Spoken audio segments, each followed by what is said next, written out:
the commentary booth, where we watch, and you guessed it, commentate on the week that was in movies and TV. I'm your, on occasion, host that takes over, because why the fuck not? And today I'm joined by your normal host who lists their favorite movie as Finding Nemo and their favorite TV show as Ghost Adventures. Welcome to the show, your normal everyday host, Jamie Apps. Finding Nemo, random choice. Ghost Adventures, good choice. Well done. Finding Nemo is, it's a thing. Whatever. How are you doing on that side of the world? I am good. It's chilly. It's chilly. And over here, we're like, frying every time we walk out of our house. So it's good times. I don't know if you so much as fry over there is just like steamed vegetable. Yeah, it's kind of like steaming, because you walk out and it's just like Florida humidity at its finest right now. It's disgusting. Like, you walk out of the shower and then you walk outside and you're like, oh, look, I'm back in the shower again, because you're so fucking gross. So I mentioned Finding Nemo as your favorite movie this time around because we're talking about other sea creatures on this week. So because I'm hosting, it's pretty much always going to be a quote unquote frightening flashback is what we've deemed this series. And this week we are diving in and taking a bite out of a 50th anniversary celebration of Jaws. Get hype. I'm hype, obviously. I bought a shirt just for this. I've had this other shirt for forever. However, this Hawaiian shirt, Walmart came through real good for me. So, yeah, also be prepared. There might How be long some did other you puns. work on the intro? I came up with this intro last night, like when I was trying to go to sleep. I was like, how am I gonna work some puns into this intro? And apparently I do my best work at like 11:30 at night when I cannot sleep. Mm-hmm. Yeah, I knew that wasn't an off-the-cuff intro. Whatever, it was good, it's cool, whatever. So yeah, we are taking this back because Jaws is fantastic and it's turning 50 this year, so whoop whoop. And because I get to be in charge of these things, of course, I had to pick one of the most iconic Steven Spielberg movies of all time. So before we get all into the good bits and chunks of Jaws, what is your overall knowledge of this movie prior to watching it? I was gonna say, watching it again. I've watched this a ton of times. I was going to say, Yeah, again, well, I never know, because Jaws is, sometimes like I I said, introduce, Jaws is iconic. It's great. Everyone knows Jaws. well, there are some people who are not educated. Yeah, weirdos. Yeah, that's very true. Based on the facts and figures I read, there's very few of those people. Yeah. This movie is timeless, literally fucking timeless. And I love it all.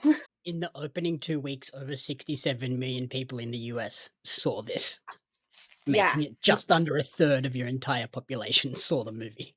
Yeah, it's absolutely insane. And they pretty much covered their entire budget within like the first couple weeks of it being open. Yeah, 2 weeks.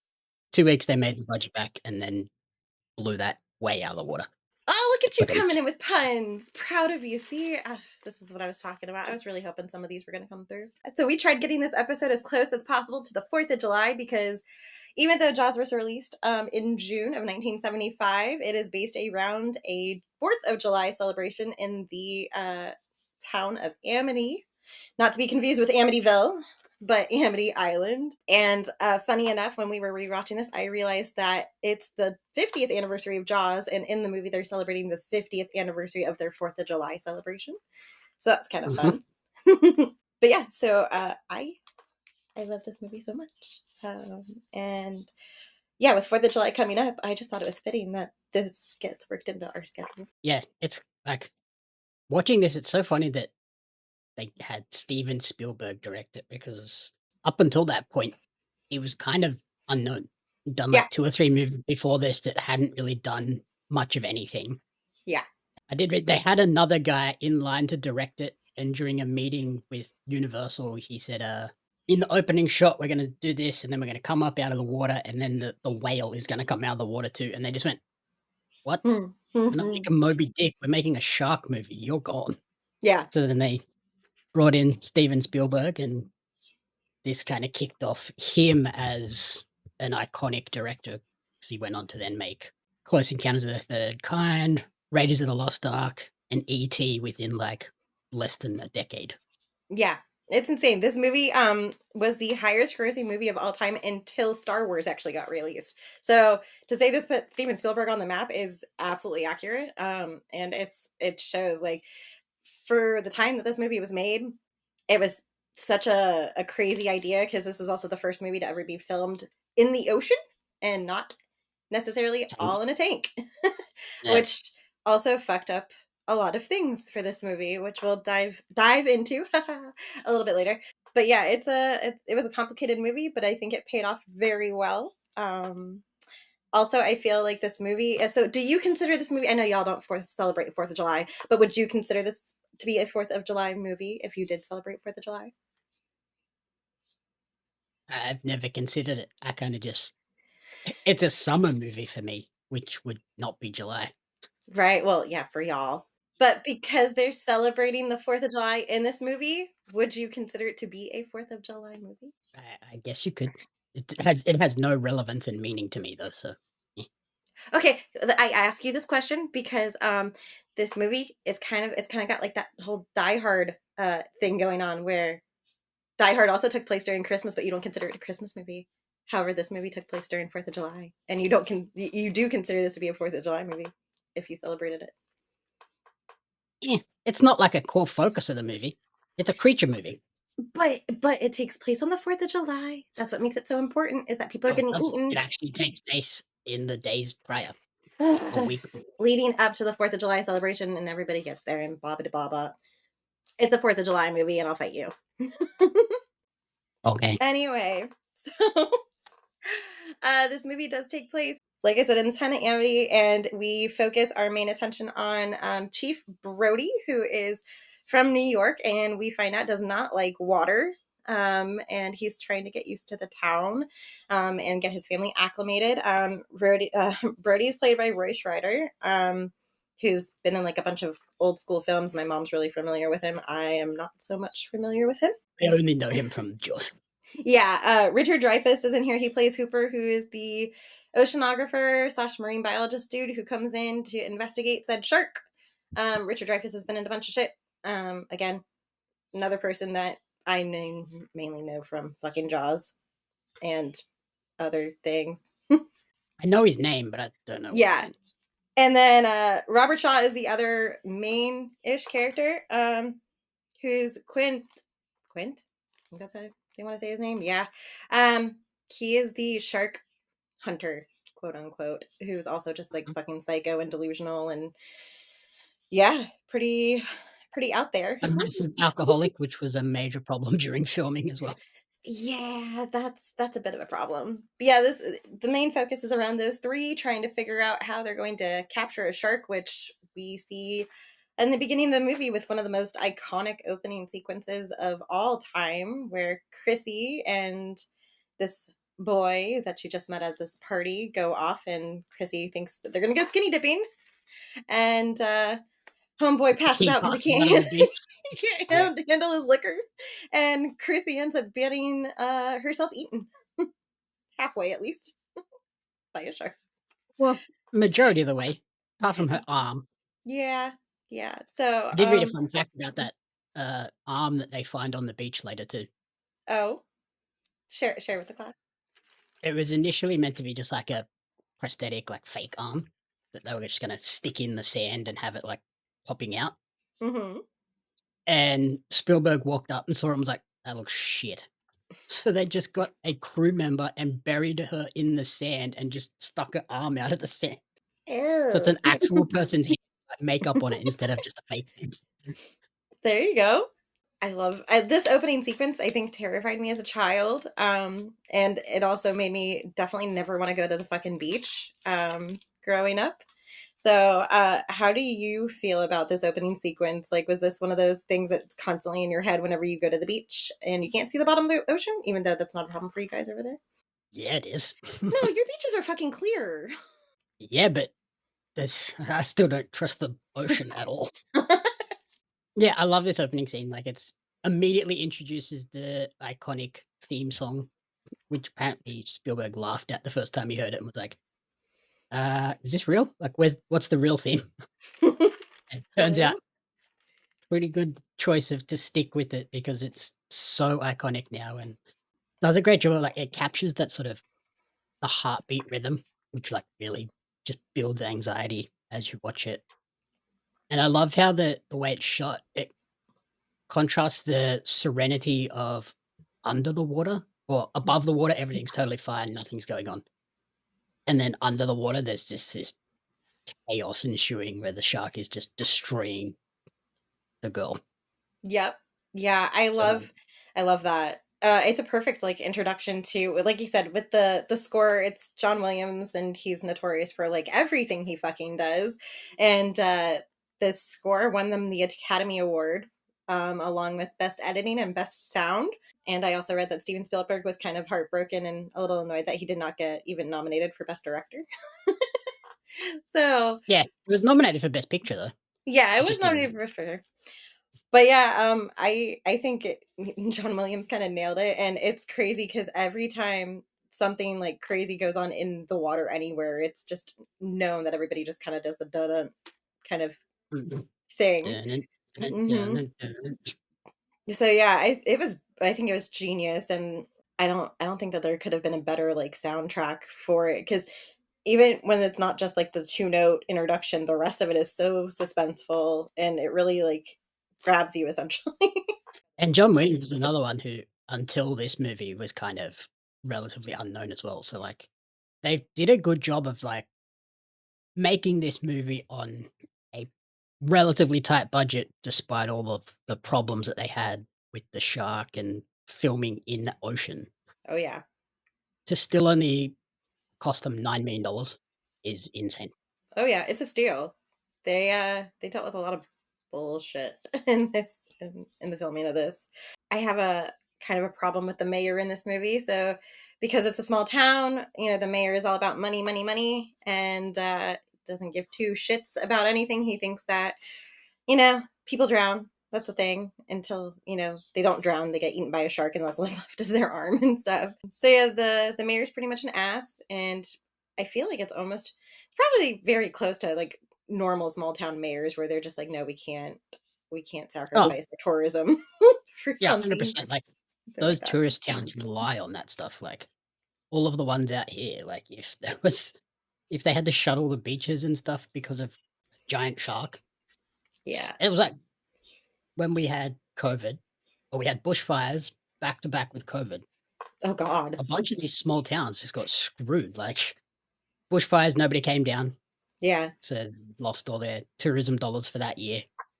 And then the next like year we had COVID lockdown, but another year of no tourism dollars. So many small businesses just got destroyed and the towns just got ravaged by it. So like, yeah, I can see where he's coming from. Of like, we can't look if we lose 1 year of tourism, it could be the end of it. And Yeah. especially with it being like the 50th celebration of their summer stuff, Yeah.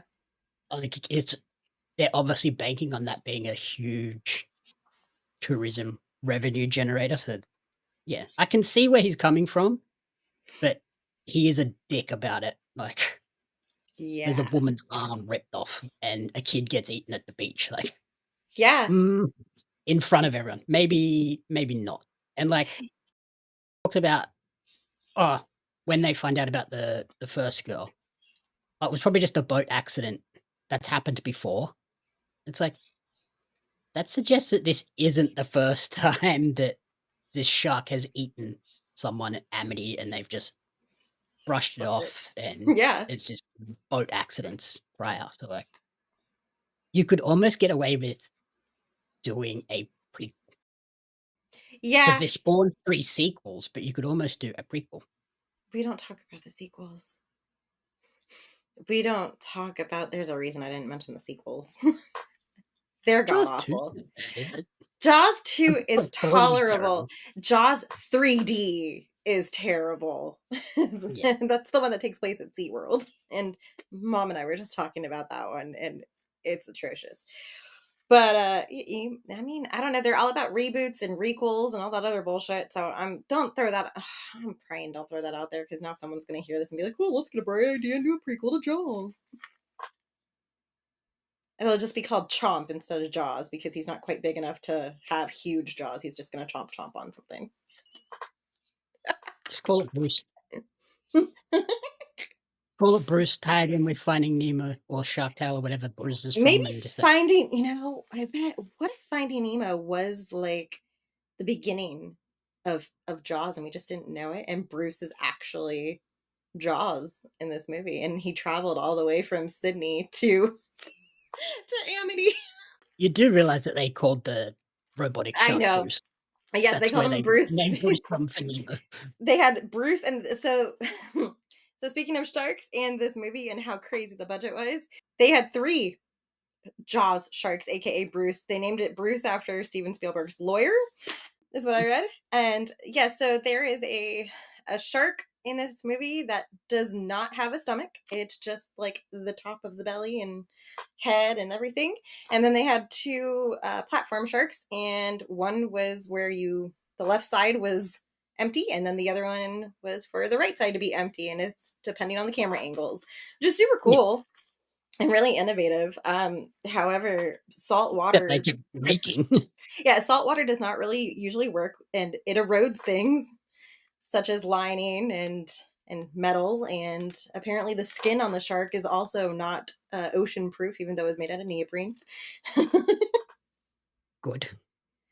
Yeah, good times. They also, I read that someone was almost decapitated by a boat propeller in this movie while filming, and then Richard Dreyfuss was momentarily trapped in this shark cage that we see later on in this film.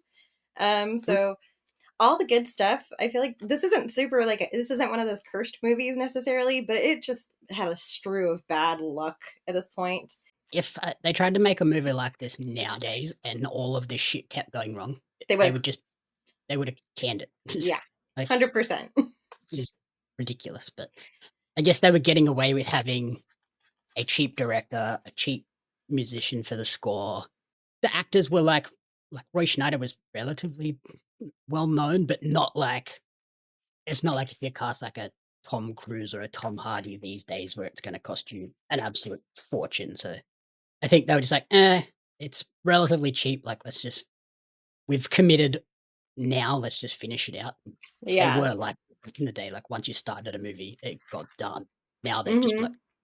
scrap it right off. This is too ridiculous. But the joy with the shark like constantly breaking and stuffing up ended up working in their benefit too, because like Spielberg got so pissed off with it just being like constantly broken. He was like, let's just move to sort of more suggestive means where they would just show like The a dorsal fin in fin. the water or like a shadow under the Shadow. water and stuff. And like it works so much better to build the tension because you're not like constantly shown the shark. Like the few Yeah. times you do see it's like, oh shit, it's right there. Yeah. It's so cool. In the end, Bruce only has 4 minutes of screen time total. Yeah. Which is crazy It's because the crazy. movie revolves around him. It's a shark movie and you see 4 minutes of shark. Yep. Another fun thing I read is that Spielberg requested that there be no red wardrobe pieces in this movie at all. The only red that's in the movie is actually the blood from shark attacks, and he wanted that because he wanted it to be more prominent and be more like in your face. So I thought that that was a fun little touch, and it kind of adds to the whole like almost terrifying portions of this movie because it's just so much blood is shown in certain parts of this. Like you see Quint like literally get bitten in half and blood spurting out of his whole mouth. That's like the coolest death ever. Probably, it's like one of the cool top 10 like shark deaths for me. And like on that idea of like them building tension too, like they do a great job of like on that beach attack where the kid is taken. They do such a good job of making you think the dog is gonna be the one that gets taken. It's like Oh stop my it. gosh. Oh, poor Pippin. I tell you. You just see the like you see them 1 minute and the dog is like playing with the stick, and then the next shot you see the stick just floating in the water and no Pippin. And I'm like, the dog, the poor dog. Yeah. Yeah, they make you think the dog is gonna get eaten, but it doesn't. Like it does a great job of like red herrings of, oh, this person's the next victim, and then they're not, and you're like, oh, okay, what the? So you never you can never tell who's going to be next, which is, I guess, real for a shark. Like Yeah. hundreds of people could be swimming, and it's like, you. Yep. Well, and I think another great part, like another great scene when they did that was when they had everybody on the beach, and then you have the kids that decided it was a funny idea to make their own dorsal fin and go in the water and scare the living bejesus out of everybody. When in reality, the shark is actually over in like the little jetty area that's just occupied by little kids on a sailboat. So yeah, it's a fun little That's like haha. a clear sign of the times of this being made in 1975, Yes. because I feel like if that was today and kids did that, it wouldn't be like they pop up with guns pointed at them. Oh my god, no. They'd have been shooting. Yeah, it's like it's so funny when like the kids literally just get caught, like they get up and they think that they've made it and that they've done everybody, and then they just turn around and it's like, oh fuck. And the kid even is just like, he made me do it. Like, Mhm. I think it's hilarious. I love that. Yeah, if that was today, like they'd see the shadow just like pow, pow, pow, pow, pow. Yep. Another sign that this is definitely like a dated 70s movie is that there's several things. Like you see the mayor fucking lighting up a cigarette in the hospital Mhm. near the oxygen tanks and stuff like that. The kids, like the parents seem like they don't see a problem with like letting their kids run off like without any supervision. Like the little one, even, who's like 4 maybe in this movie, or 5, just like follows his little Yeah, big because swimming brother, in the and ocean, nobody's watching. yeah, he's like following his big brother, and he's like, I'm gonna sit here in the sand and make sandcastles and not be supervised by anybody.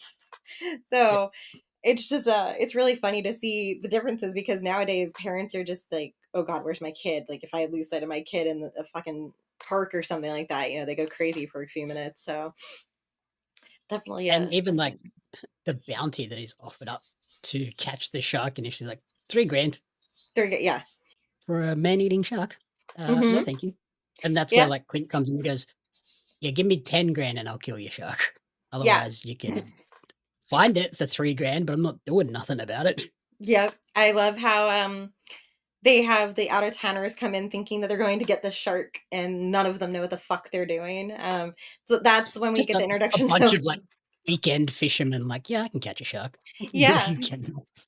That's when we get the introduction to Richard Dreyfuss' character, and I love how he just randomly like insults people to their faces and they don't even realize it.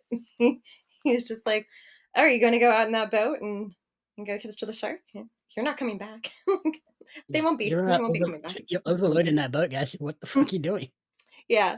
So I think it's just so funny how nonchalant he was about that. Just now, I'm not going to tell you how it is. I think one of the most disgusting scenes in this, and it's not even like a full on like scene necessarily, where they don't show a whole lot, is when they have to cut open the shark. Yeah, the tiger shark that the mob catches, that's like clearly way too, like, it's a big shark. That's a It big fucking is, tiger shark. but it's got a tiny little But mouth. There's no way. it's not big enough to just do the damage that it did to that woman. So Yeah, no. like, yeah, bite radius is all wrong. Then they cut it open and like it's got a Louisiana number plate in it, Yep. which is a nice little touch of like, this is how far sharks travel. Yeah. Yep. It's Absolutely. up And here it's on Long true. Island, but it's been down in the Gulf. Like, Yeah. sharks go a long way. This is scary. Yeah. We had we've had a couple shark. Well, New Smyrna has been deemed the shark attack capital of the world, which is fun because it's like 20 minutes from my house. And there's different great whites that they have tracked, and it's gone from like New Smyrna all the way up to Massachusetts and then come all the way back and things like that. And I think it is so cool how they can track the same sharks and that they just keep doing the same route. But it seems like it's such a far distance for them to travel. And it's insane to me. And I would love to understand like how their journey is. Like I would love to actually see their whole journey from like point A to point B, because I think it would be really Yeah, cool. I think it's just because they like follow the fish, and then the fish follow the warm water, or Hmm. depending on what type of fish they are, either follow the warm water or the cold water. So like even here, like we have sharks that go all the way down to like the Adelaide, Yes. like the Great Australian Bight, and then come up all the way up to like Queensland and stuff. Like they just follow Follow the the trail food, of and the food. food follows the warmth. Yep. Yeah, it's bonkers to me with the sharks. We see Brody decide to go ahead and hire Quint after the second attack, which is the little boy who dies, which is the other spot where I absolutely hate the mayor because the mom of that little boy comes up and blames Brody for everything, and the mayor just stands next to him like a real pompous asshole and lets him Yeah, take it. but, like, also good on Brody for just, like, Taking it. accepting it, not, Yeah. like, gonna shift the blame. He's just like, "Ah, this is what this woman, like, needs to do, like, to just get It's this grief. grief out," and whatever, so he just takes it. Yeah, I hate the Yeah, mayor the so mayor much, is a dick. but yeah, that's like that right there was the point where I could not stand him, and then his line of "My kids were in that water too." Like when everything else happened, he goes, "Well, my kids were in that water too." Like, bitch, Yeah, I because don't care. you dickhead, are walking around on the beach, like, encouraging people to get in Get the in the water water. when everyone's like they've come, they're still spending money in your town. Yeah, they just don't want to swim. Just let them sit on the beach, they just don't wanna swim. Yeah. So yeah, when they transition, and that's when Brody decides to that we're going to hire Quint, and we're going to pay him whatever the fuck he wants because he's clearly the only person who can fucking get it done. His little place of home, if you want to call it, is quite interesting. He's got multiple shark jaws all over the place. You know that he is a well seasoned kind of fisherman slash hunter of all things. And you can feel the tension between all of three of them because he wants to work alone. But Brady tells him, like, nah, you're my investment essentially at this point. Like, if I'm paying you this money, I'm coming with you. Yeah, we're making sure this happens, and makes sense, like, if the town's gonna spend this much money, they need to get a return on investment, they can't just pay you and then have piss off. Yeah. I do like his demand for apple brandy to be well stocked on his ship slash Yeah. boat. Clearly an alcoholic. Yeah. Are you a trading card collector or a fan of Australian pro wrestling? If so, you're not going to want to miss out on the limited edition Australian wrestling cards. Each set includes 50 packs of 10 cards, including some of the country's top wrestling talents like Robbie Eagles, Shane Haste, Madison Eagles, Hartley Jackson, and they have Shaza McKenzie listed, although she is not a favorite. The velocities, and a lot more. There's wrestlers, referees, announcers, commentators that are featured, giving you a full appreciation of the Australian independent scene. The cards sold out a lot faster because cards are hot right now, as I'm sure Jeremy Lambert will tell you.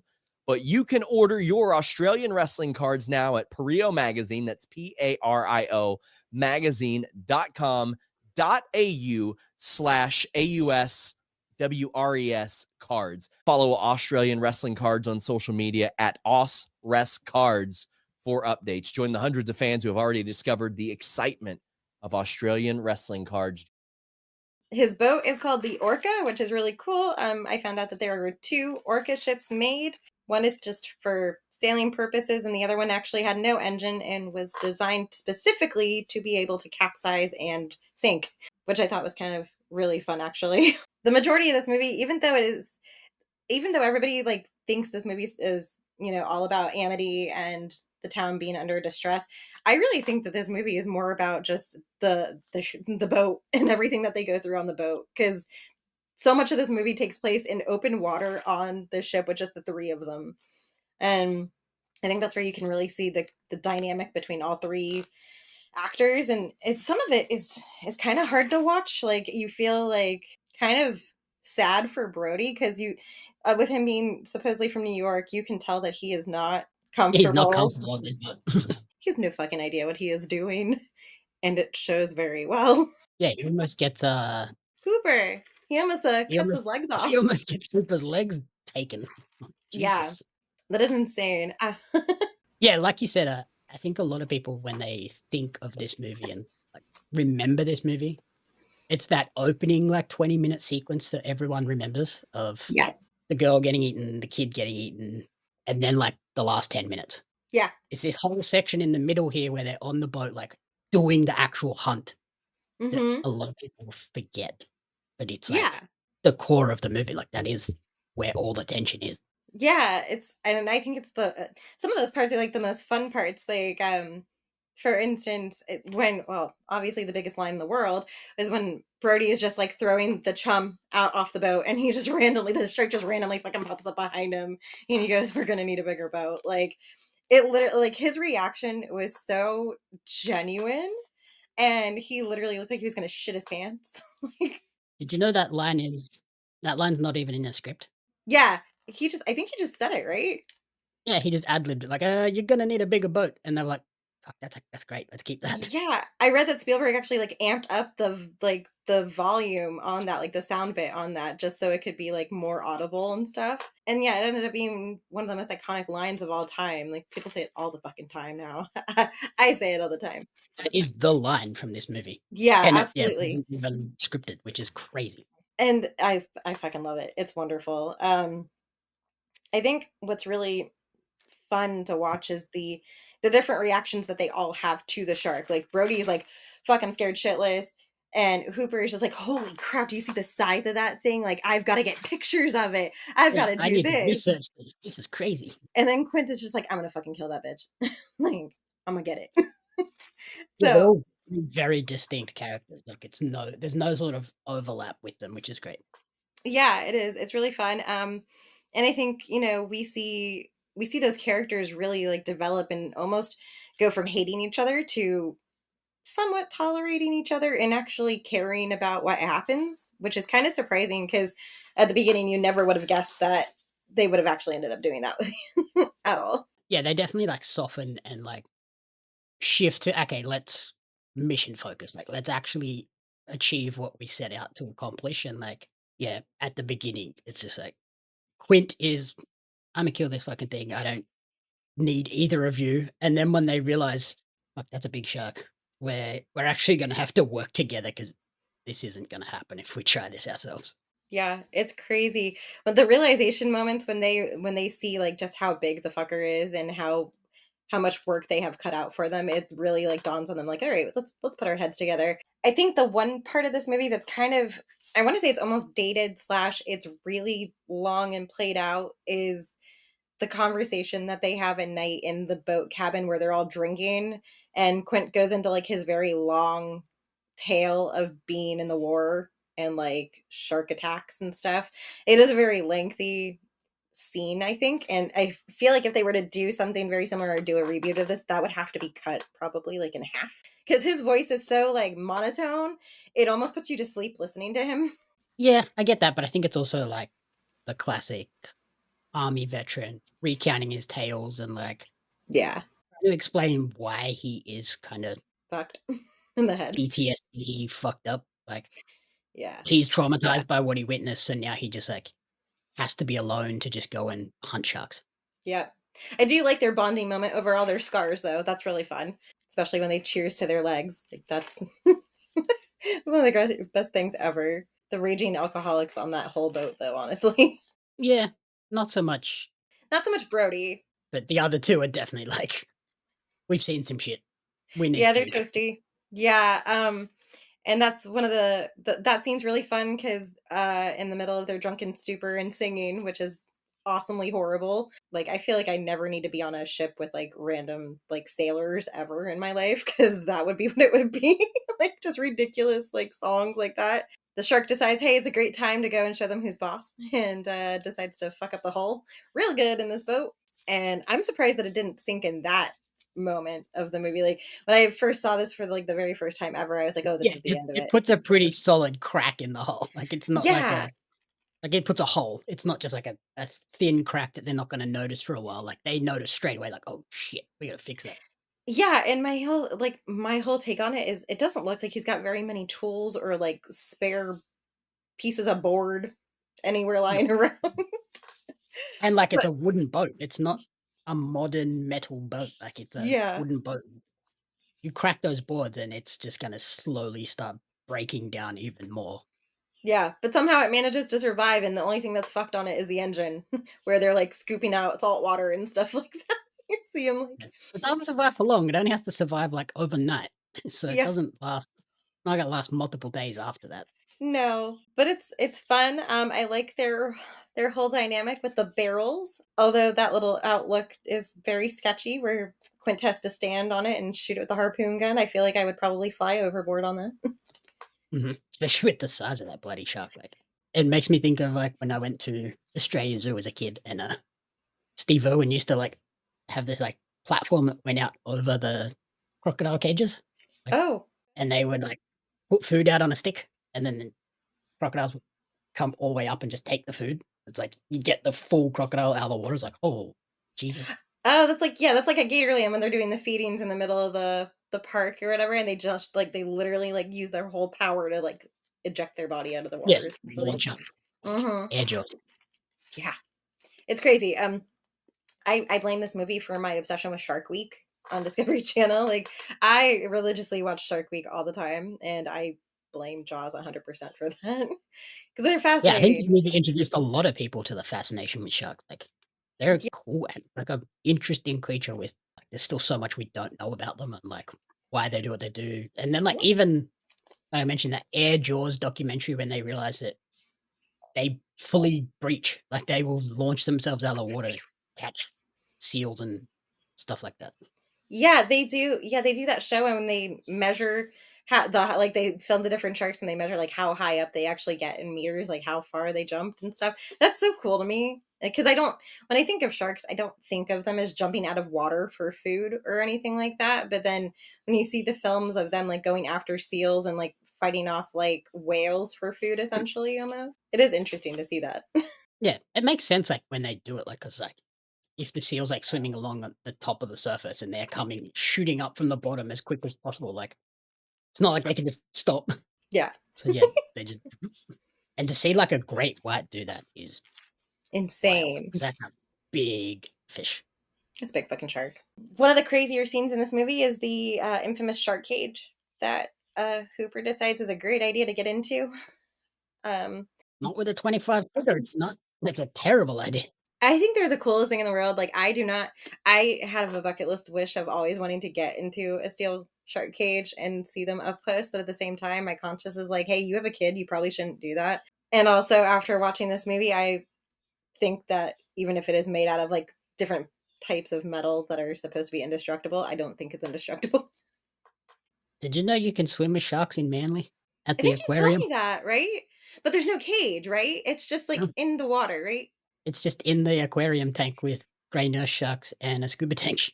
You can do that at Disney and at Epcot. They have an excursion where you can go into their Living with the Seas. Sorry, the Seas with Nemo and Friends. It's a huge, gigantic tank, and yeah, you can go scuba in there. And they have, I think they have like nurse sharks and not tiger sharks. No, tigers would eat. No, sorry, leopard sharks. That's what they are. They're little leopard sharks or something. Yeah. Yeah, I've always thought that was so cool. I remember. Or we can take you to Adelaide and put you in a cage. I mean, I really want to do that crocodile thing that I saw that you sent me before, where you go into like a little cylinder. Plastic tube. No, it's not plastic though, isn't it? Like, I don't know, resin or something like that. I don't know. It looks pretty thick and safe. It's like bulletproof glass type shit. Yeah, that's fine. I'll just go in that cylinder and watch the crocodile eat around me, and it'll be cool. It's cool. You don't have to do it with me. I will sit in the stadium and watch. Yeah, that's fine. It's cool. That's all I need. I just need someone to take the pictures of me to say I fucking did it. Because I'll probably like pass out. I'll probably pass out in that tube when the crocodile gets close, and I'll just be like, fuck. So yeah, the fun thing that I found out about that whole cage sequence is that we see a lot of the shark attacking this cage, and that shark footage was actually filmed off of the coast of the Dangerous Reef, which apparently you guys are really great at naming things over there, because that's somewhere out in southern Australia. That's what I read. South Australia has it. It's just called the Dangerous Reef. And I was like, it sounds like something Australia would have. I was like, is there a place called the Safe Reef? Like, there is a major error in that scene, though. What's the major error? Because I'm curious. We see the shark, like, it rams the cage, and then it backs up, and it rams the cage again. Sharks don't back up. They can't swim backwards. Sharks can't go backwards. Yeah. Suffocate if they go backwards. Yeah, like, that is. I've seen sharks get caught in, like, footage of getting caught in shark cages before. Yeah. And it's like, they ram into it, and then they end up in it, around. And you have to keep trying to ram their way back out. And, like, yeah. And you see the person, like, on the bottom, just like, oh, fuck. Yeah, what is it? 37 meters down. That was that movie where they got stuck in the fucking cage with the sharks and shit, and left for dead. But I've seen that. documentary footage of Oh. like happening in person, just like Yeah. laying on the bottom of the shark cage, like, okay, that is just total chaos happening up there because this shark is trying to spin around in a cage to get back out the hole that it came in. See, those are the things that I hear that that's why I don't want to go in this cage, even though it sounds really fun. After the shark cage incident, things get really fucking chaotic from there. Things start to break on the ship because obviously the ship is fucking broken. They think that Hooper is dead because obviously he was in that fucking cage, but lucky him, he made a sly getaway. Go him. And this is the second time he gets in the water because, like, he gets in the water when they find that busted up boat initially. Yeah, and honestly, if I were him, I wouldn't have gotten in that water at night. Mm-mm. No, Why not would a you go at chance. night? You guys had perfect opportunity in the middle of the day. He's a dumbass. But Yeah. it has that fun like jump scare scene too with the face that pops out of the head that pops out of the hole. Yes. That's another that was a last minute addition as well because like it had such a big reaction, so they amplified it, made it more prominent. It was just going to be like a throwaway thing where like he just looked through the hole and nothing happened, and then they did a test screening where the head popped out and like, okay, yep, that's the one. I love That's it. freaking It really does. It really does get you because it's like it pans away from him looking under the water to Brody, and then it pans back to under the water, and it's like, which is so much fun. But yeah, I don't know why that guy has so much fucking equipment on his boat. I don't know why he didn't go out during the day because the water is murky as fuck. I also read that in that sequence because that shot was not filmed in the ocean; it was filmed in a studio lot. They added powdered milk to the water to make it look super murky. Ew. Which is gross to think about, but kind of cool.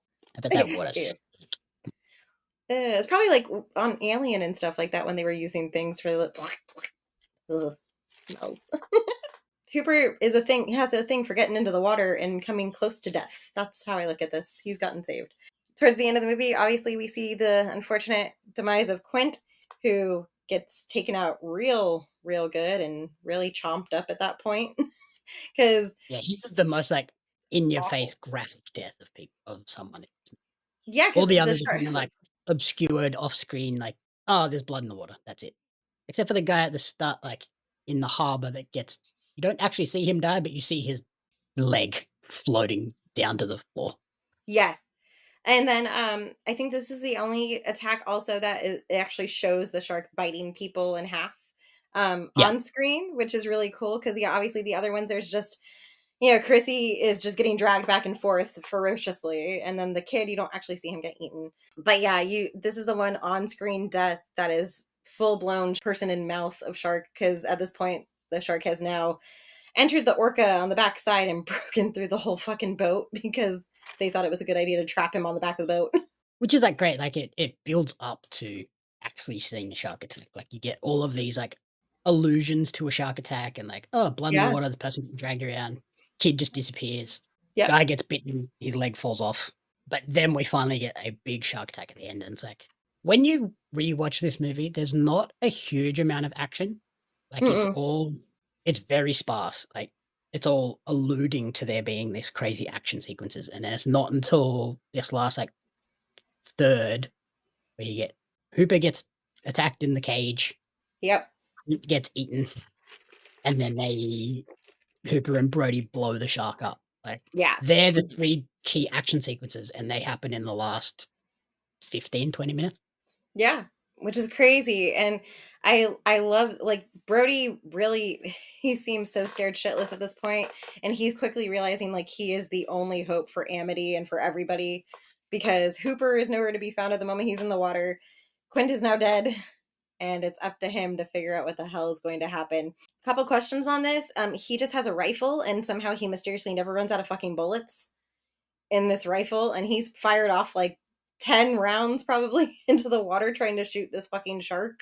Yeah, it probably had like one of the magazine cartridges in it. Maybe. I don't know. It's a really old... In my head... I don't think it's like a bolt action rifle. That's what I thought it was. But I was like, how the fuck have you not run out of anything? But he has terrible aim. He's just like randomly shooting the water and not hitting anything in points. Granted, he is kind of bobbing on the front of a sinking. And he's like panicked of like, oh fuck. Yeah. And the shark's moving, so like I can see why he misses a lot. But like I love that it kind of early when they first get on the boat, it gives you a little clue as to how Mm-hmm. the shark is going to ultimately face its demise when Brody goes to pull something off and like pulls the wrong bit of rope and like all the scuba compressed air tanks Yep.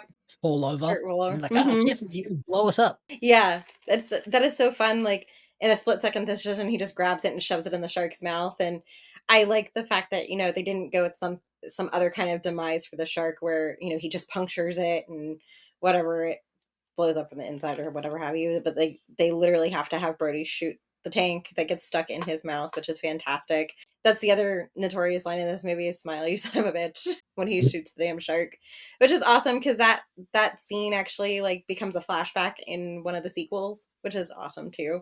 But yeah, the explosion of the shark is quite elaborate and a little bit over the top, I feel.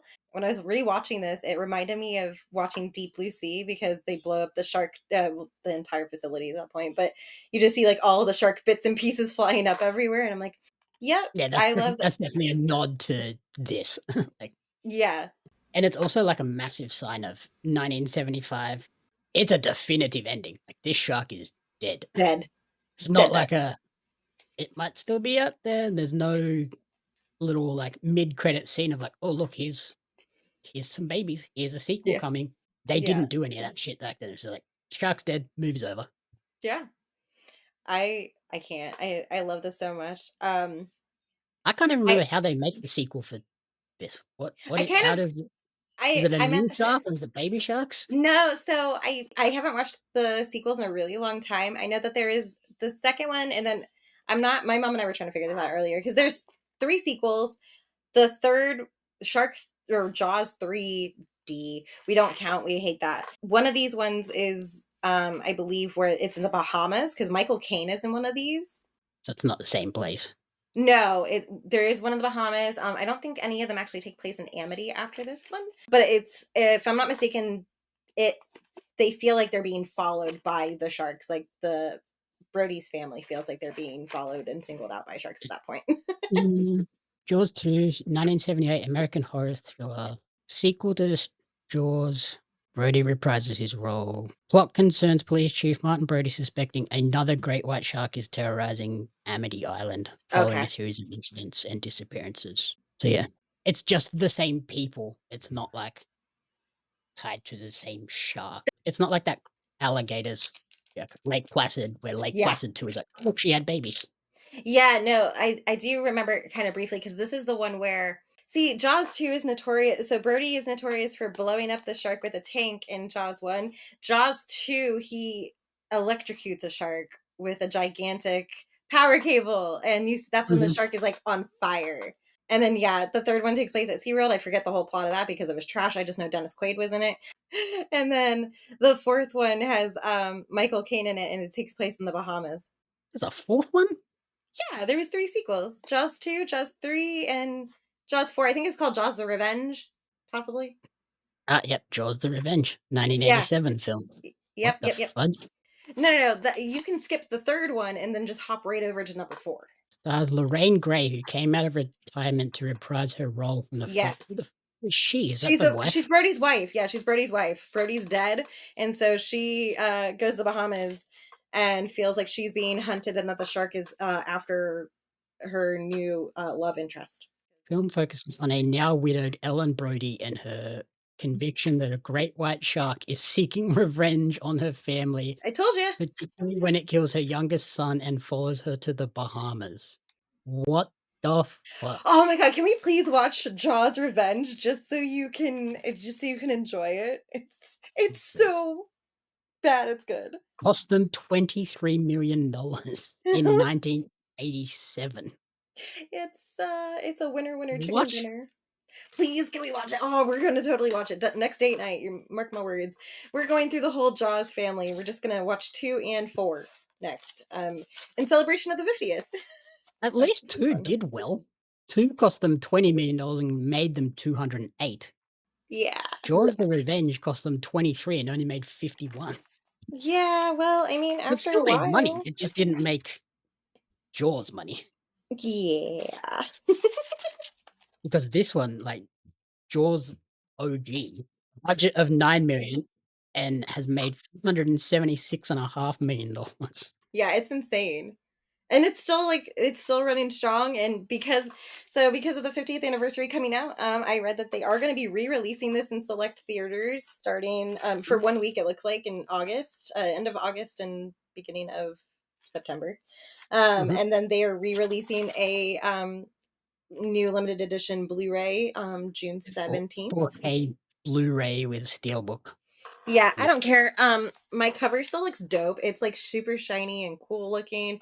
This one, I don't remember what anniversary edition I actually have. It just says anniversary collector's edition on the cover. Because I'm one of those old school people that still love having fucking DVDs. I don't know why. Don't ask me. This one on the back says jaws25.com. So clearly this was for the 25th anniversary.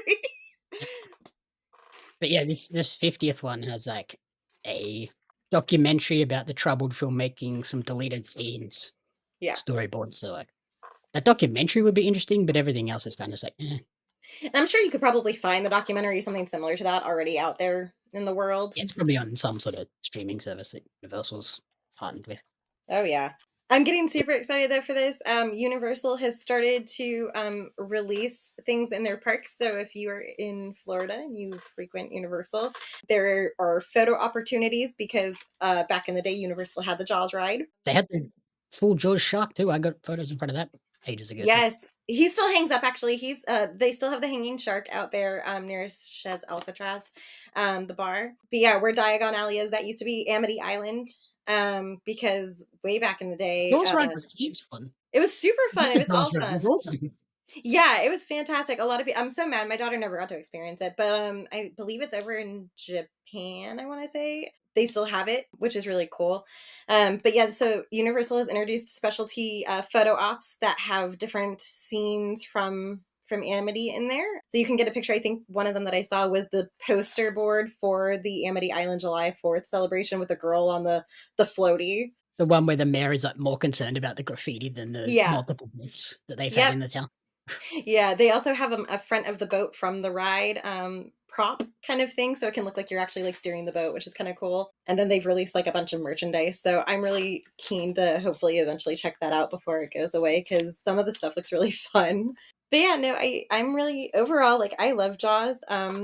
So to wrap this up, what are your? Did you see the other like anniversary thing that a guy is doing? No, tell me about this, because I know that there's a town that is celebrating right now. So well, yeah, Martha's Vineyard, where it was filmed in place of Amity, so in Massachusetts, not actually on Long Island. Yes. There's an endurance swimmer, Lewis Pugh. He's taking his tribute to the 50th anniversary to the next level as he plans to swim the 62 miles around Martha's Vineyard. I feel like you probably shouldn't do that. No. I don't feel like that's a good idea. 2026 sequel movie, old mate Lewis getting eaten by trying to recreate Jaws. Yeah, I don't feel like that's really smart. I feel like we should just all enjoy Jaws at home. Not only is there sharks in that water, it's going to be cold. It is. I gotta try and convince one of these people that I know that has a pool to just like have a projector outside, and so we can all just watch Jaws while in the fucking pool. That always weirds me out. Like so many of the like water parks, they will do like, it's our summer movie week, and they'll have like a movie every night, and one of them is always Jaws. Watch Jaws while floating in a pool. Like I think that'd be so cool. No. Watching Jaws floating in a pool, Anaconda, Piranha 3D, Zombievers. That's a stretch right there, but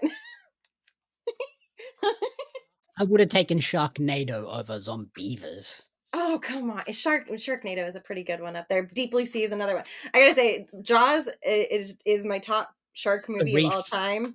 Ooh, The Reef is another good one. But yeah, Deep Blue Sea is probably like my second favorite shark movie of all time, just because Sammy J is in it, and it's fantastic. And it has so many nods to Jaws in it that I didn't even realize until I started rewatching that too. But yeah, so overall, what is your take on Jaws, other than the fact that you love it? Because if you say anything differently, we're going to have talks. Oh yeah, this is a like classic 5 out of 5. I understand why it didn't win Best Picture that year, because the movie that it lost to was One Flew Over the Cuckoo's Nest. Yeah, you kind of can't compare the two. Massive, major, iconic movie.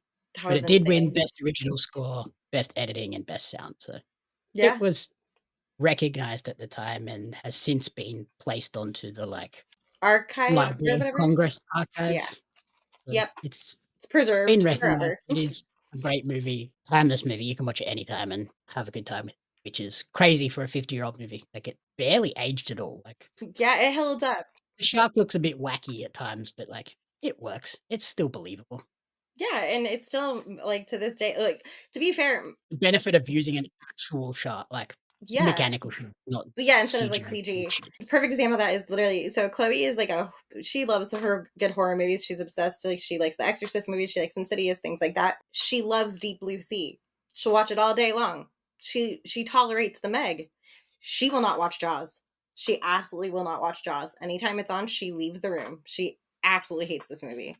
And What? when I've asked her why, she's just like, I'm good. I don't need to see it. I'm good. I'm like, but why? And she was just like, I just don't like that shark. I'm like, okay, that's understandable. And I think it probably does Oh, have to there's deal only with. Bruce in the shark in the movie though. I know. I think it's just the whole like concept of it. Like I feel like with her, because they don't really show it and they just show like it's insinuated that there's the shark there. I think that's what makes it more like terrifying for her versus when she's watched the other ones. It's like in your face, like there's a shark coming straight at the screen, so you Yeah, know what this to one is expect. this one's too real. Yeah, yeah, and I think that's probably why she also is not a big fan of the beach. She'd rather go swim in a fucking pool because it's a contained environment, and I'm right there with her. Yep. So yeah, that is our flashback, frightening flashback, whatever you want to fucking call it. I don't know. I'm done. Jamie's gonna lead us out because I never do the outros right. I just have fun doing the intros and really bad puns on occasion. Alrighty. Thank you for listening to the commentary booth. If you enjoyed the show, please remember to rate, review, and subscribe on podcast services and on YouTube. You can follow me on social media at JamieUps Media and at Pario Magazine. And you can follow Corrina on Instagram at Miss Corrina Renee. The commentary booth is a fan-funded production of Jamie Ups Media. You can support the podcast alongside our magazine, Pario Magazine, on Patreon at patreon.com/Jamie Ups Media. The following people supported at the publisher level or higher, and you cannot fathom how incredibly appreciative we are for their support.